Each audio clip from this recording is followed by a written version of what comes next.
তাওয়াক্কুলের প্রকারভেদ রয়েছে। তাওয়াক্কুল সাধারণত তিন প্রকার। প্রথম হলো তাওয়াক্কুলু ইবাদাতিন ওয়া খুদুইন, যেই তাওয়াক্কুলটা হলো পরিপূর্ণ একটা ইবাদত, ভরসাটা পরিপূর্ণ ইবাদত। যে কোনো বিষয়ের ক্ষেত্রে কোনো কল্যাণ কামনায় বা অকল্যাণ প্রতিরোধে আপনি পরিপূর্ণ আন্তরিকভাবে দৃঢ়ভাবে ভরসা রাখবেন একমাত্র আল্লাহ সুবহানাহু ওয়া তাআলার উপরে। এটা হলো তাওহীদ। আর এই পূর্ণ ভরসাটা যদি আল্লাহর উপরে না হয়ে অন্য কোনো ব্যক্তি বা গোষ্ঠীর উপরে হয়, যেটি আল্লাহর উপরে হওয়া উচিত, তাহলে এটি হয়ে যাবে পরিপূর্ণ শিরক, শিরকে আকবার, বড় শিরক।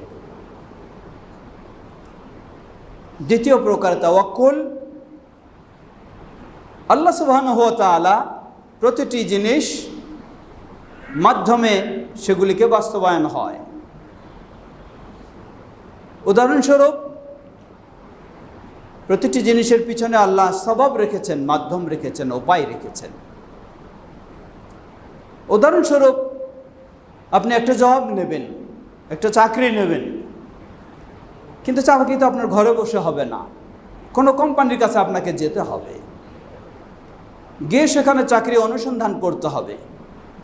এই ক্ষেত্রে এটা আপনার রিজিকের, রুজির মাধ্যম, রুজির পথ। এই ক্ষেত্রে আপনার তাওয়াক্কুল কি? এই ক্ষেত্রেও আপনার তাওয়াক্কুল হবে শুধু আল্লাহর উপরেই, যে আমি কোম্পানির কাছে গেলেই কোম্পানি আমার রুজির ব্যবস্থা করে ফেলবে, এটা নয়। ব্যবস্থা আমার আল্লাহর উপরে কাছ থেকে হবে, তবে আমাকে চেষ্টা করতে হবে, সেই চেষ্টাটা আমি শুধু করছি, এতটুকুই বিশ্বাস থাকবে। কিন্তু কেউ যদি আল্লাহর চেয়ে কোম্পানির উপরে বেশি দৃঢ় হয়ে যায়, বেশি বিশ্বাসী হয়ে যায়, বেশি ভরসা করে ফেলে, তাহলে এটি হবে শিরকে আসগার, ছোট শিরক হবে।